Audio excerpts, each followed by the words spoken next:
दोस्तों, मेरे भाइयों, मेरे यारों, जोरदार स्वागत है आपका एक और वीडियो में ऑफ 20 डेज प्लेज।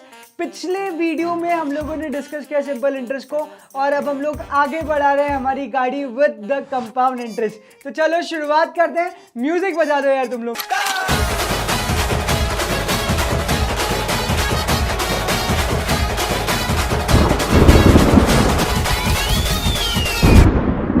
तो भाइयों, सिंपल इंटरेस्ट के बाद जो कंपाउंड इंटरेस्ट है ना, ये है इंटरेस्ट ऑन इंटरेस्ट।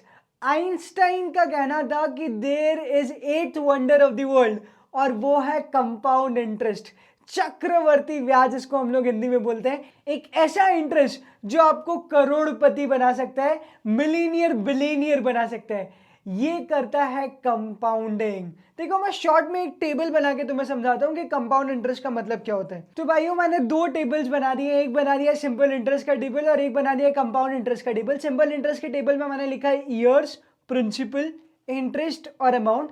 सेम मैंने लिखा हुआ है कंपाउंड इंटरेस्ट के टेबल में। आओ एक एक करके हम लोग चेक करते हैं। अगर मैं फर्स्ट ईयर की बात करूँ, फर्स्ट ईयर में अगर प्रिंसिपल था 1 लाख और इंटरेस्ट का रेट दोनों में ही 10% है, तो फर्स्ट ईयर में इंटरेस्ट आएगा 10,000, अमाउंट आ जाएगा 1,10,000।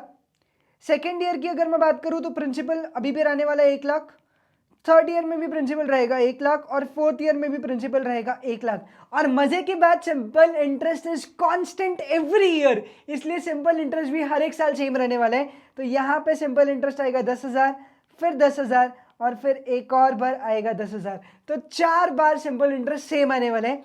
अमाउंट में चेंजेस होंगे। अमाउंट 1,10,000 प्लस 10,000 हो जाएगा, फिर हो जाएगा 1,30,000 और फिर हो जाएगा 1,40,000। तो अमाउंट सिंपल इंटरेस्ट में बहुत इजीली कैलकुलेट होता है। Principal plus interest plus interest plus interest plus interest. तो हमारा अमाउंट आ गया सिंपल इंटरेस्ट वाले चार्ट में 1,40,000। पर यही चीज जब हम लोग कंपाउंड इंटरेस्ट में लगाएंगे तो देखना परिवर्तन आएगा। फर्स्ट ईयर की अगर मैं बात करूं तो प्रिंसिपल होगा 1 लाख, इंटरेस्ट आएगा 10,000, अमाउंट होगा 1,10,000। अगर मैं सेकेंड ईयर की बात करूंगा तो प्रिंसिपल अभी भी होगा 1 लाख, पर अब मजे की बात, यहां पे इंटरेस्ट ऑन इंटरेस्ट मिलेगा। कंपाउंड इंटरेस्ट हर बार प्रिंसिपल पे नहीं लगता, कंपाउंड इंटरेस्ट हर बार प्रिंसिपल पे नहीं लगता, कंपाउंड इंटरेस्ट लगेगा अमाउंट पर। तो कितना आया? 1,10,000। 1,10,000 का इंटरेस्ट होता है 11,000 एट द रेट ऑफ 10%। बहुत आसान है। 1 लाख पे 10% तो इंटरेस्ट मिलेगा ही मिलेगा, साथ में 10,000 रुपए पे भी इंटरेस्ट मिलेगा, यानी कि इंटरेस्ट ऑन इंटरेस्ट मिलेगा। इसको इस तरीके से समझो कि 1 लाख रुपए तुमने बैंक में डाले, उस पर तुम्हें रेट ऑफ इंटरेस्ट मिला 10%, तो तुम्हारे पास हो गया अब 1,10,000 रुपए। अगर ये 1,10,000 रुपए तुमने बैंक से नहीं निकाले तो अगले साल जो तुम्हारा इंटरेस्ट आने वाला है वो 10,000 नहीं बल्कि होगा 11,000, क्योंकि अगले साल के लिए प्रिंसिपल पिछले साल का अमाउंट है। फिर से बोलता हूं, अगले साल के लिए प्रिंसिपल पिछले साल का अमाउंट है। तो मेरा इंटरेस्ट हो जाएगा 11,000 और मेरा अमाउंट आएगा 1,21,000। अगर मैं थर्ड ईयर की बात करूंगा तो भले ही मेरा इनिशियल प्रिंसिपल सेम हो, मेरा इंटरेस्ट जो इस बार निकलेगा वो निकलेगा 12,100, क्योंकि मेरे को 10,000 पे तो इंटरेस्ट मिलेगा ही मिलेगा, 11,000 पे वापस इंटरेस्ट मिलेगा। इंटरेस्ट ऑन इंटरेस्ट मिलने के कारण मेरा अब जो इंटरेस्ट आएगा वो आएगा 12,100 और मेरा अमाउंट हो जाएगा 1,33,100। और फोर्थ ईयर की अगर मैं बात करूं तो इनिशियल प्रिंसिपल फिर से रहने वाला है सेम, लेकिन मेरा इंटरेस्ट का अमाउंट हो जाएगा 13,310। तो अगर तुमने नोटिस किया हो तो सिंपल इंटरेस्ट में मेरा फाइनल अमाउंट आता है 1,40,000, जबकि कंपाउंड इंटरेस्ट में मेरा फाइनल अमाउंट आता है 1,46,410। तो सबसे इंपॉर्टेंट बात जो मुझे समझ में आई कि compound interest is interest on interest.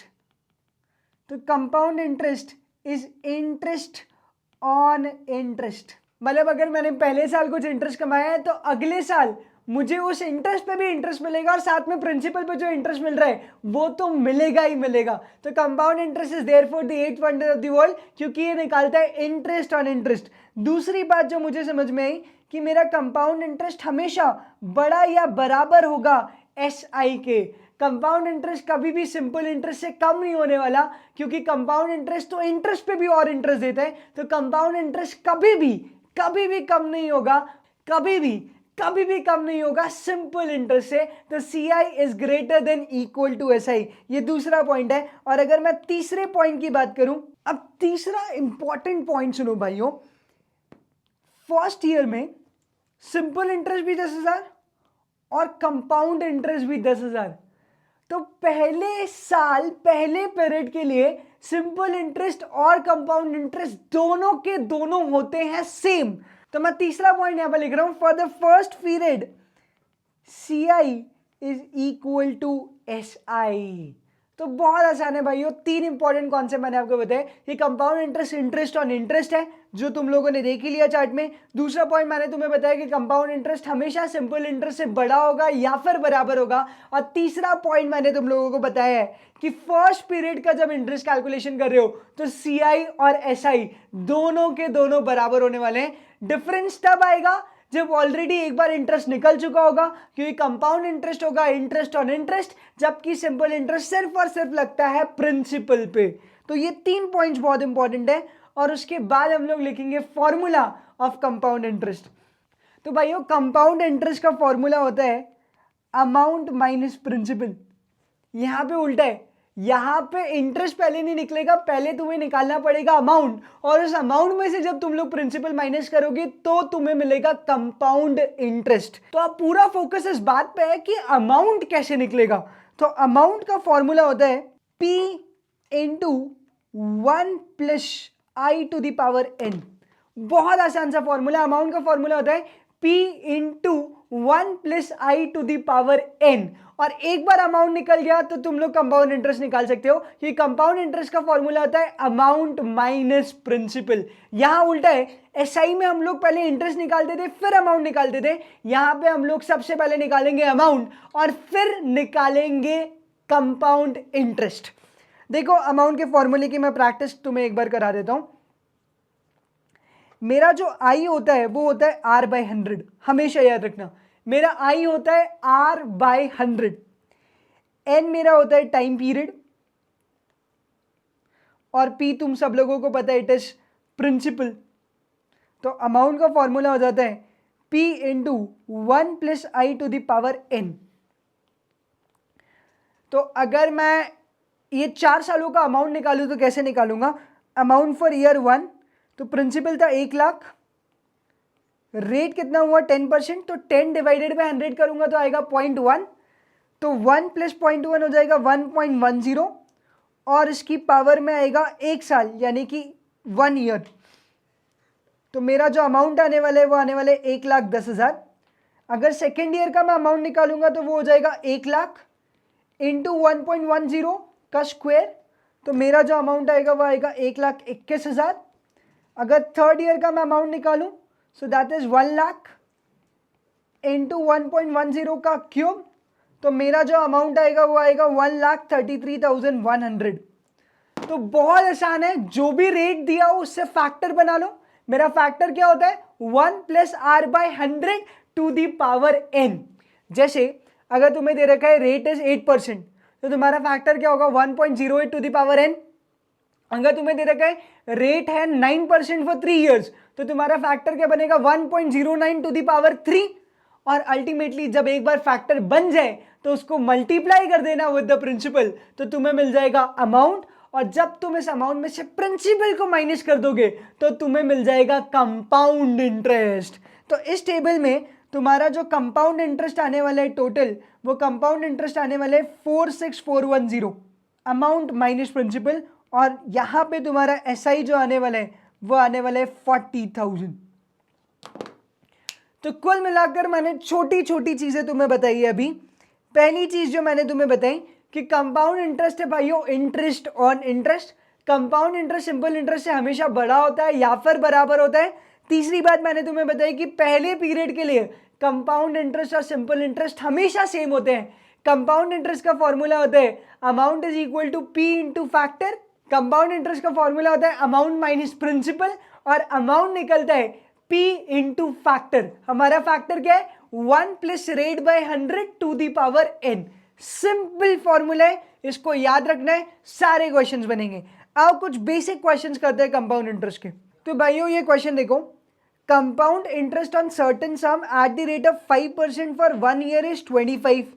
Then find out simple interest of 2 years at the same rate and sum.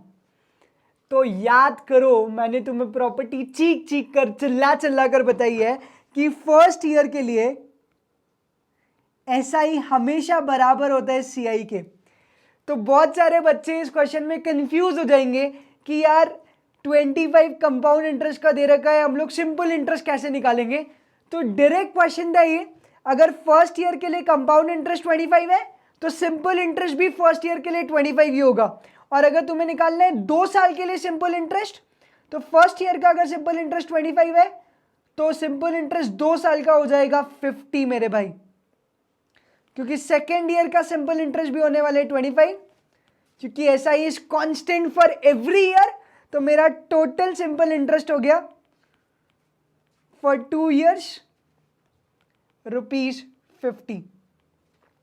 तो सबसे बड़ा point, for the very first year compound interest simple interest के बराबर होता है। दूसरा पॉइंट जो मैंने आपको बताया था कि compound interest is interest on interest, यानी कि eight wonder of the world है, दुनिया का 8वां अजूबा जहां पे इंटरेस्ट मिलता है। तो उसी प्रॉपर्टी पे बेस्ड एक और क्वेश्चन पूछा हुआ है, if an amount is kept at simple interest it earns ₹600 in 2 years, but when kept at compound interest it earns at interest of ₹660 for the same period, then the rate of interest and principal amount respectively are। तो अगर मैं इसको note down करूं तो P into R into T होना चाहिए simple interest, और compound interest होता है अमाउंट माइनस प्रिंसिपल। तुम लोगों को पता है कि अमाउंट का फॉर्मूला होता है P इंटू फैक्टर होता है 1 प्लस रेट बाय 100 की खोपड़ी पे n। तो फॉर्मूला हो जाएगा P into 1 plus I to the power n minus P। तो देखो तुम्हें सिंपल इंटरेस्ट ऑलरेडी गिवन है, principal into rate into 2 is equal to 600, और तुम्हें कंपाउंड इंटरेस्ट गिवन है principal into 1 plus rate by 100 की पावर में n माइनस n को मैं 2 रख सकता हूं minus principal is equal to 660। तो अब तुम्हें एग्जाम में ऑप्शंस गिवन होंगे, क्योंकि वो पूछ रहे हैं प्रिंसिपल और रेट ऑफ इंटरेस्ट। तो तुम लोग सीधे कर लो नॉकआउट, तुम्हारा प्रिंसिपल का वैल्यू निकाल के रखना ऑप्शन में से और रेट निकालना ऑप्शन में से, और पुट कर देना इन दोनों इक्वेशन में। जिस भी ऑप्शन से दोनों इक्वेशन सेटिस्फाई हो गई वो हमारा आंसर होगा। से फॉर एग्जांपल ऑप्शन नंबर ए है 1500 और 15%, ऑप्शन नंबर बी है 1500 और 20%। चेक कर दे किससे हमारा आंसर आता है। सबसे पहले option number A 1500 into 15% into 2, क्या आंसर 600 आया? नहीं।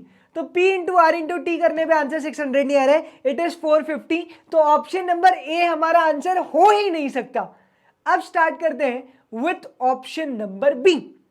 ऑप्शन नंबर बी बोलते हैं 1500 और 20%। तो अगर मैं P into R into T करके देखता हूं तो 1500 इंटू 20% इंटू 2, तो मेरा आंसर आ जाता है 600। मतलब ऑप्शन नंबर बी से मेरा सिंपल इंटरेस्ट सेटिस्फाई हो गया भाइयों। और चूंकि कंपाउंड इंटरेस्ट ऑन इंटरेस्ट है तो मेरा कंपाउंड इंटरेस्ट सिंपल इंटरेस्ट से ज्यादा ही आएगा। तो अब चेक करते हैं क्या कंपाउंड इंटरेस्ट का आंसर 660 आता है। Let's check. तो मैंने प्रिंसिपल डाल दिया 1500, मेरा जो फैक्टर बनेगा वो बनेगा 1 प्लस 20/100 यानी 1.20 का, और 1.20 की खोपड़ी पे है 2, तो मैं कैलकुलेटर पे करूंगा 1.20 और 1.20 की खोपड़ी पे है 2, यानी मैंने दबाया इनटू और खोपड़ी से एक बार कम इक्वल टू कैलकुलेटर ट्रिक। तो 1.44 को मैं मल्टीप्लाई कर दूंगा विद 1500 और इसमें से मैं माइनस कर दूंगा 1500। तो बधाई हो, मेरा कंपाउंड इंटरेस्ट आ जाता है 660। इसका मतलब है option number B is absolutely correct. तो जोरदार तालियों के साथ टिक कर दो ऑप्शन नंबर बी को, बिकॉज ऑप्शन नंबर बी तुम्हारा सही आंसर है। तो ये वाला क्वेश्चन हो जाएगा with the help of knockout. तो कंपाउंड इंटरेस्ट में बेसिक चीजें मैंने आपको बता दी. It is interest on interest, compound interest greater than equal to simple interest. For the first period CI is equal to SI. Amount का formula होता है P into 1 plus I to the power N, और compound interest का formula होता है amount minus principal. अब एक बहुत ही महत्वपूर्ण प्रॉपर्टी है, उसका ध्यान रखना. सिंपल इंटरेस्ट में भी ये प्रॉपर्टी थी. R हमेशा T से बोलेगा कि तुमको जो पसंद है वही बात कहेंगे. तुम दिन को कहो रात तो हम भी रात कहेंगे. तो R बोल रहे लगातार T से कि तुमको जो पसंद है वही बात कहेंगे. तुम दिन को कहो रात तो हम भी रात कहेंगे. इसका मतलब है nature of R and T is always same. तो एक बार मैं प्रैक्टिस करा देता हूं कि nature of R and T कैसे देखना है in case of compound interest. तो अगर मैं फर्स्ट केस की बात करूं तो मेरे पास प्रिंसिपल गिवन है 1 लाख, रेट दे रखा है 12% पर एनम कंपाउंडेड एनुअली, यानी कि साल में एक ही बार इंटरेस्ट रेट मिलेगा 12%, और टाइम दे रखा है 3 साल. तो इंटरेस्ट भी मिल रहा है साल में एक बार बिकॉज कंपाउंडेड एनुअली है, और टाइम भी दे रखा है पर एनम बिकॉज टाइम दे रखा है 3 साल. तो इसीलिए यहाँ पे nature of R and T already same है, तो मुझे कुछ भी करने की जरूरत नहीं है, मुझे सीधे बनाना है फैक्टर. तो मेरा अमाउंट जो निकल के आएगा इस क्वेश्चन में वो कुछ ऐसा होगा, 1 लाख इंटू 1.12 की खोपड़ी पे 3. तो अगर मैं आंसर निकालूं तो 1.12 इंटू 2 बार इक्वल टू, याद करो कैलकुलेटर ट्रिक, तो 2 बार इक्वल टू दबाया और मल्टीप्लाई कर दिया विद 1 लाख, तो मेरा आंसर आ जाएगा 1,40,492. अब केस 2 में मैंने रेट को चेंज करके लिख दिया है 12% per annum compounded semi annually, यानी 12% साल में एक बार नहीं मिलेगा, 12% साल में 2 बार मिलेगा टुकड़ों टुकड़ों में, यानी कि 6% पहले 6 महीने में और फिर 6% दूसरे 6 महीने में. तो यहां पे टाइम को भी तुम्हें चेंज करना पड़ेगा बिकॉज टाइम है एनुअली और रेट है सेमी एनुअली. तो याद रखना nature of R and T should be same, चूंकि रेट सेमी एनुअली है, टाइम को भी चेंज करना पड़ेगा. तो जो मेरा अमाउंट बनेगा इन सॉल्यूशन 2 वो कुछ ऐसा होने वाला है 1 लाख इंटू 1.06, क्योंकि 12% साल भर का था तो 6 महीने के लिए कितना 6%. तो फैक्टर अगर मैं बनाऊंगा तो वो बनेगा 1.06 और इसकी खोपड़ी पे आ जाएगा 3. जी नहीं, यहीं पे गलती होगी. Nature of R and T should always be same. तो यहां पे टाइम जो है वो ईयरली है, जबकि मुझे टाइम भी कैसा चाहिए, हाफ ईयरली. तो मेरा रेट जो होगा वो हो जाएगा 12/2 यानी कि 6%, और मेरा टाइम हो जाएगा 3 इंटू 2 यानी कि 6 हाफ ईयर्स. तो मेरा जो अमाउंट आएगा 1.06 इंटू 5 बार equal to 1 2 3 4 5 multiply by 1 lakh, तो मेरा अमाउंट आ जाएगा 141,851. सिंपल है.